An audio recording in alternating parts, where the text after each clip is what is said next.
contrast. What a contrast. As I was looking at you from my seat, I was thinking in all those years that we have been getting together for the 8th of March to celebrate Women's Day, and our hearts were broken. And our hearts were broken because we were talking to you and you were not with us. You know, after all these years of struggle and of suffering, in my heart of woman, I have learned that I can forgive the bad that has been done to me. I can sometimes forget it, but I cannot forget the wrong that is done to the people I love. So that is why when I landed here in Tirana, I came with my heart filled with gratitude and respect.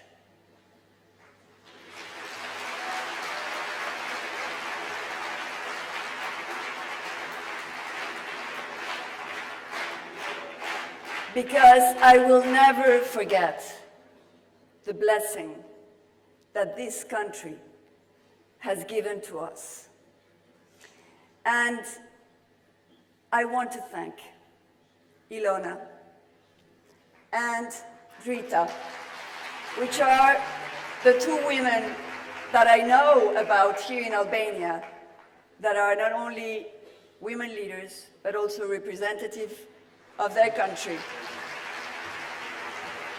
to tell them how much you have changed our lives. To all of us, you have saved 3,000 of people that I love. Thank you.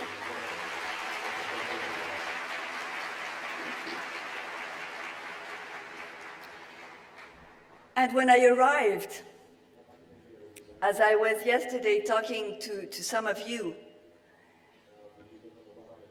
you told me that we knew each other before we had met. And that is so true. We have been together for 7 long years. Years in which joy was not in the agenda. You see, when I see today Miriam's face, blooming, happy, victorious,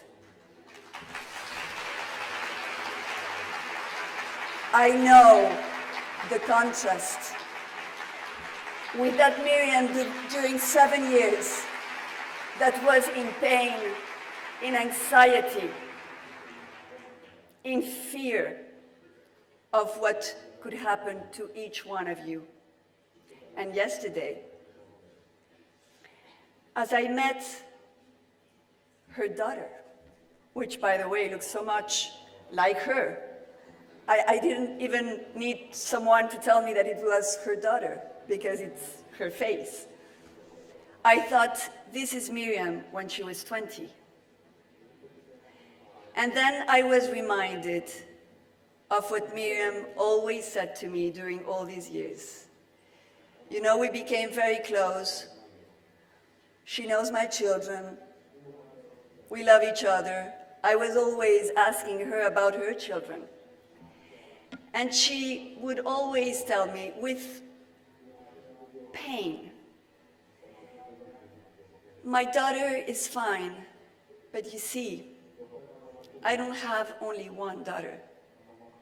I have 1,000 daughters and 2,000 sons.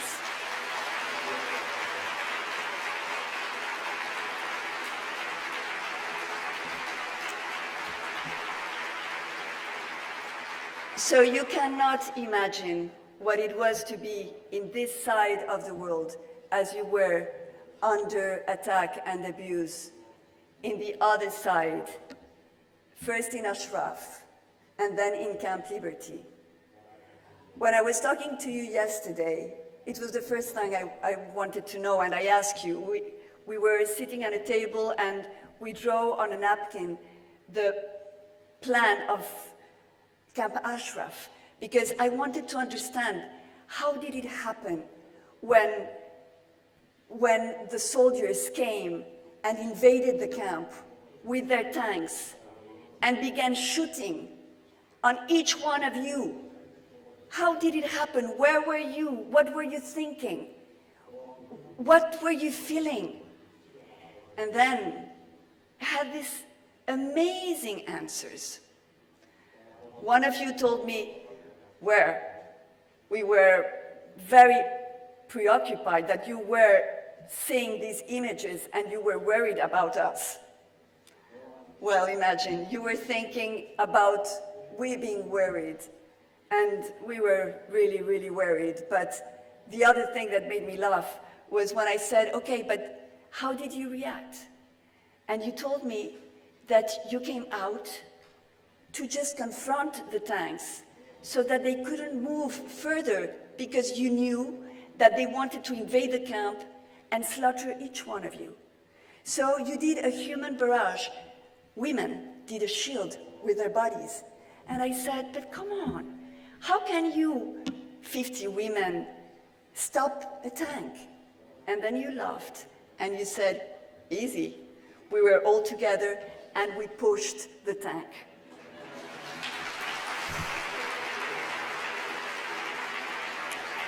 So you see, today we're celebrating Women's Day, and we're celebrating leadership in women. But I have to tell you, we're far beyond women leadership.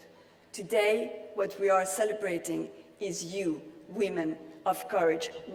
You are our heroes.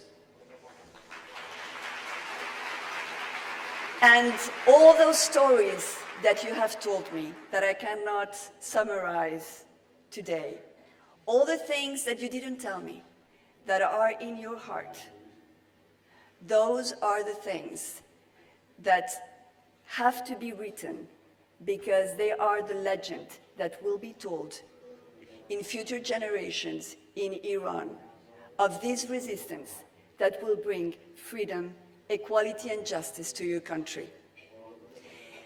And I have to tell you that when I say that you are the heroes, I mean you all, men and women, but also Miriam.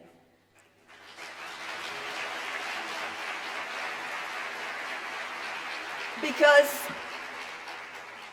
I could not witness your suffering and your pain in those dire days when you were under attack, when you were wounded, when you were sometimes saved by miracle. But I can give testimony of Miriam's courage. When I first met her, I have to tell you that as I had been invited to a conference with all of you, and for you at the time were still in Ashraf, my computer went viral. I was bombarded by information against the MEK. How do they do that? I don't know. The fact is that whenever I would open my computer and I would go into the browser, I would have like a burst of information about the MEK and how the MEK was a terrorist group.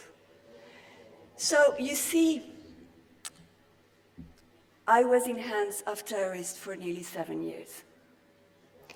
So when I read those things that were like being shoveled to me through the web, I said, well, no one is going to tell me what to think.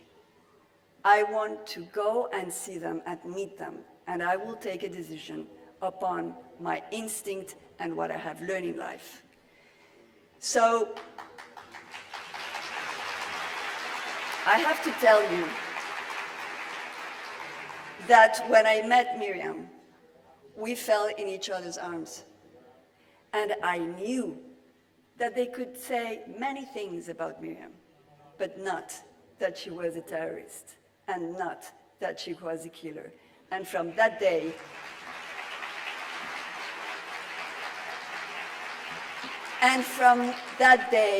you are my family, you are my sisters and my brothers.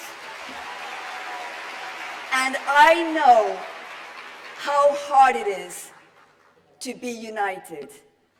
I know how hard it is to, for example, build a place like this one in 4 months when before there was nothing. I mean, this is you. And if you can do this here, like magic, imagine what you will do when you get to Tehran. So, you see, my father, when I was a child, he had this hero. It was a Latin American hero, a young soldier that actually became a general as a reward for his courage in the battlefield. And this young soldier said to his people, "Let's march with the pace of victory until the end." So today, I say to you, we will stand behind Miriam because she is our best leader. And we will march,